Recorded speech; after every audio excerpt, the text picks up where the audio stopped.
Hello guys, welcome to अध्ययन अड्डा Hindi grammar class में आपका स्वागत है। अभ्यास प्रश्न पत्र 3 आज करेंगे।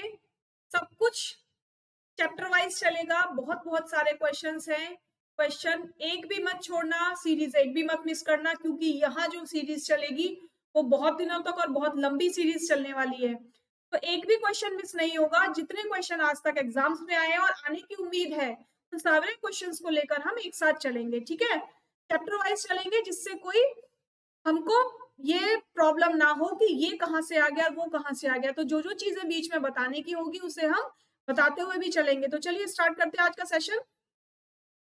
क्वेश्चन नंबर 41 है, दिए गए शब्दों की शुद्ध वर्तनी पर सही का निशान लगाइए। तो 4 ऑप्शन हमारे सामने दिए हुए हैं, जहानवी, जहानवी, जहानवी और इसमें से कोई नहीं। तो बताइए राइट आंसर क्या होगा। यानी क्वेश्चन बहुत बार ऐसा आता है कि आपको 4 वर्ड्स लिख के दे दिए जाते हैं और उनमें से ये पूछा जाता है कि कौन सा राइट है, बताइए।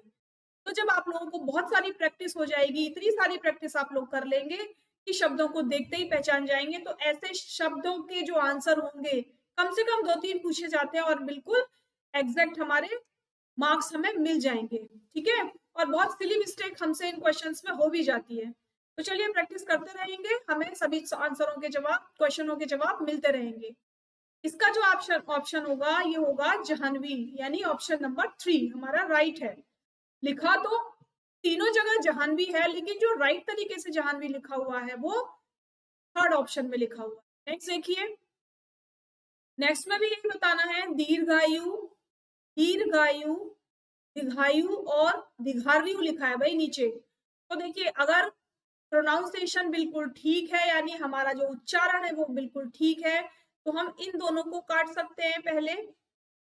उसके बाद दीर्घायु, लेकिन हम बोलते क्या है दीर्घायु, तो इसको भी काट सकते हैं। ठीक है, तो ऑप्शन नंबर हमारा 1 राइट हो जाएगा।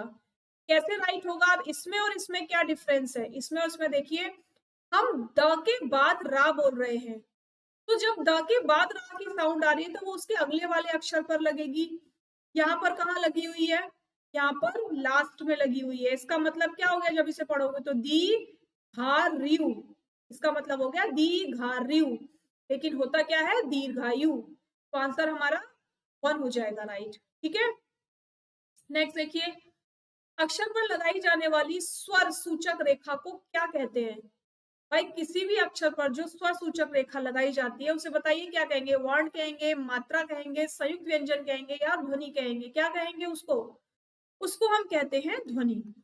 यानी जो भी स्वर सूचक रेखा लगाई जाती है उसको हम ध्वनि कहते हैं। ठीक है, नेक्स्ट, हिंदी में मात्राओं की कितनी संख्या है। तो जो हिंदी है उसमें जो मात्राओं की संख्या होती है वो 12 होती है। इसे आप याद रख लेना कि हिंदी में मात्राओं की कुल संख्या 12 होती है। ठीक है, नेक्स्ट देखिए, निम्नलिखित में से अनुनासिक शब्द है। अनुनासिक मतलब नाक से बोले जाने वाला। 2 प्रकार के शब्द होते हैं, एक तो होते हैं अनुनासिक और दूसरा होता है अनुस्वार।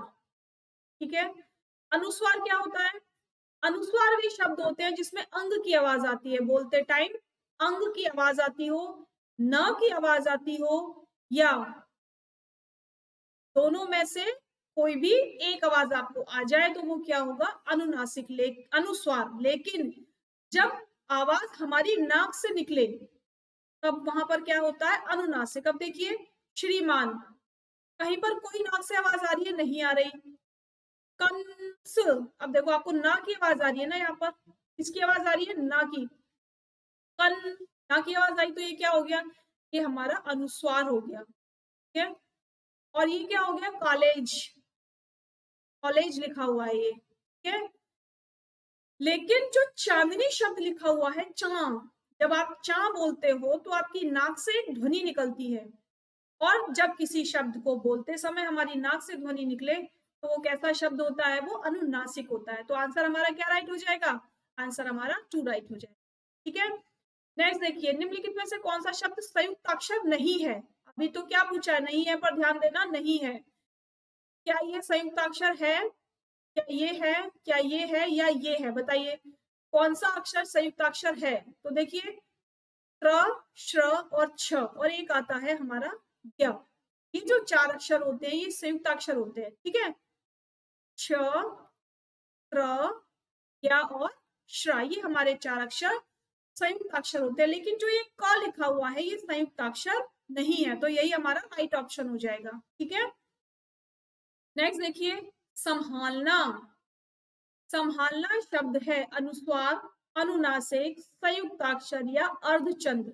बताइए क्या होगा भाई। अनुस्वार हमने आपको बताया कि जब या तो अंग की आवाज आ जाए या फिर न की आवाज आ जाए आपकी नाक से, तब तो अनुस्वार होता है। लेकिन अनुनासिक, जब शब्द को बोलते टाइम नाक से ध्वनि निकले, जैसे स बोलते हैं तो नाक से आवाज आती है स की, तो ये कौन सा शब्द हो जाएगा, ये हो जाएगा हमारा अनुनासिक। ठीक है, ऑप्शन हमारा 2 राइट हो जाएगा। नेक्स्ट देखिए, ज्ञानेश्वर शब्द है। अब ज्ञानेश्वर कैसा शब्द है, चंद्रबिंदु, अनुस्वार, संयुक्ताक्षर या अनुनासिक। तो ना तो ये अनुस्वार है ना ये अनुनासिक है, चंद्रबिंदु इस पर है नहीं, क्या रह गया हमारा संयुक्ताक्षर। क्यों, क्योंकि ये जो ज्ञा लिखा हुआ है ये संयुक्त अक्षर है। ठीक है, तो ऑप्शन हमारा 4th राइट हो जाएगा इस। नेक्स्ट देखिए, शुद्ध वर्तनी वाला शब्द, बताइए कौन सा होगा, अतिशयोक्ति, अतिशयोक्ति, अतिशयोक्ति या अतिशयोक्ति, कौन सा राइट हो जाएगा। आप लोगों ने अतिशयोक्ति अलंकार में भी पढ़ा है, कैसे लिखा हुआ मिलता है अतिशयोक्ति, बताइए जल्दी से, चारों में से किस तरीके से अतिशयोक्ति लिखा हुआ मिलता है। जो अतिशयोक्ति है वो राइट फॉर्म में यहाँ लिखा हुआ है। ठीक है, तो राइट ऑप्शन हमारा कौन सा है, राइट ऑप्शन हमारा 1 है। नेक्स्ट देखिए, व्याकरण की दृष्टि से कौन सा शब्द अशुद्ध है, अशुद्ध, शुद्ध नहीं अशुद्ध। तो देखिए, विभीषण हमारा बिल्कुल राइट लिखा हुआ है, ऐसे ही लिखते हैं विभीषण।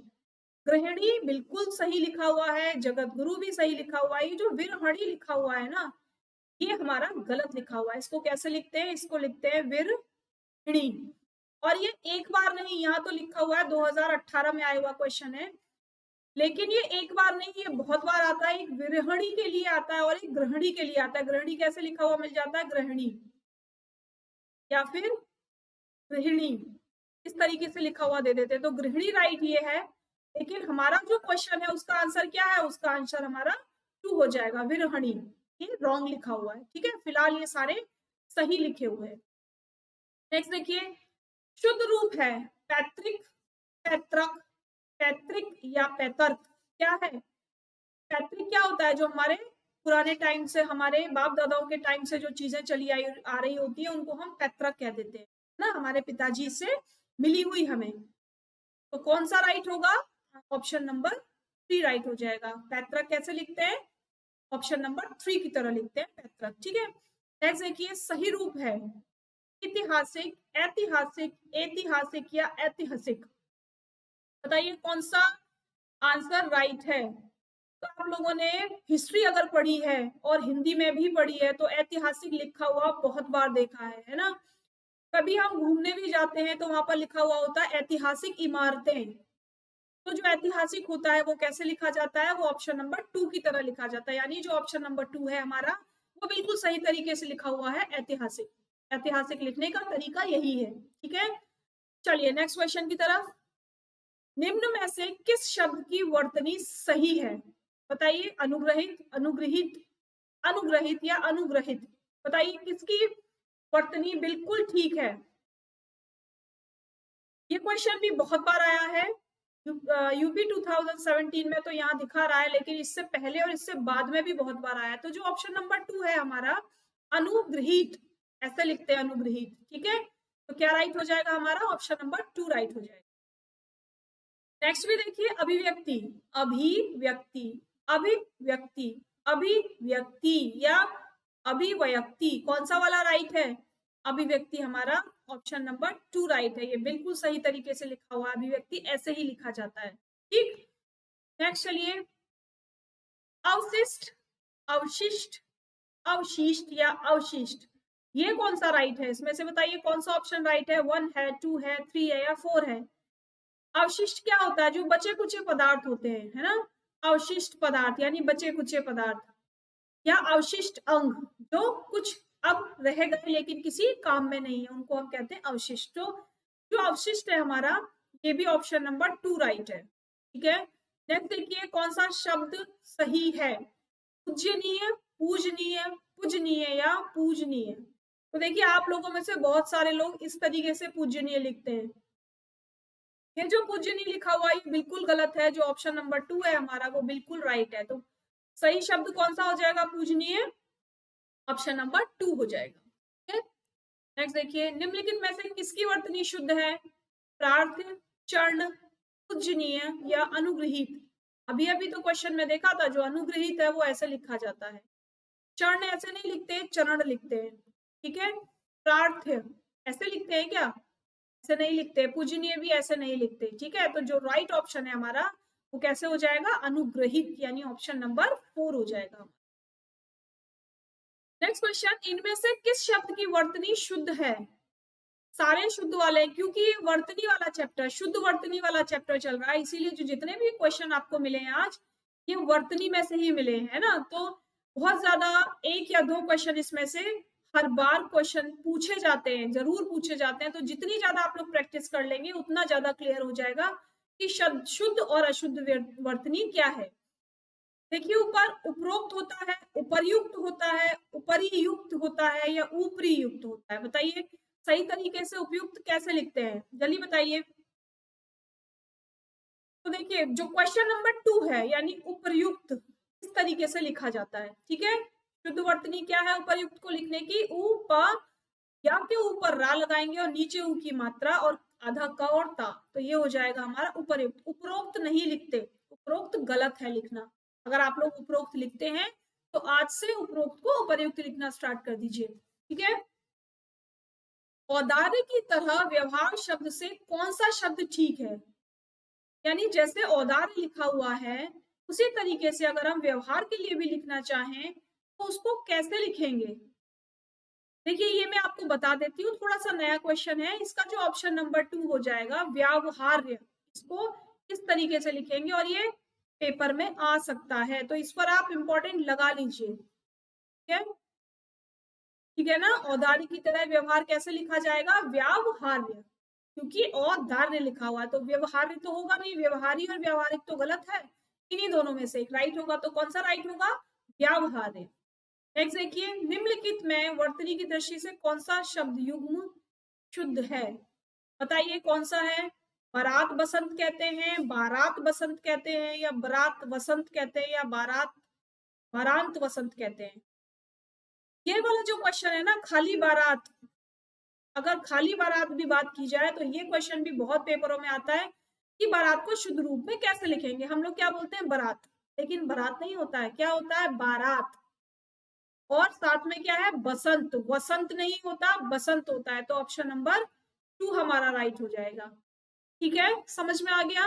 तो आज के सीरीज के ये 20 क्वेश्चन जो मोस्ट इंपॉर्टेंट क्वेश्चन है इनको आप लोग एक बार देख लीजिएगा। अगर याद नहीं होते तो वीडियो को एक बार फिर से देख लीजिएगा, ये क्वेश्चन सारे आपको याद हो जाएंगे। ठीक है, चलिए नेक्स्ट सीरीज में अगली बार फिर मिलेंगे इसके आगे के क्वेश्चंस के साथ। तब तक के लिए good night, thank you, bye bye.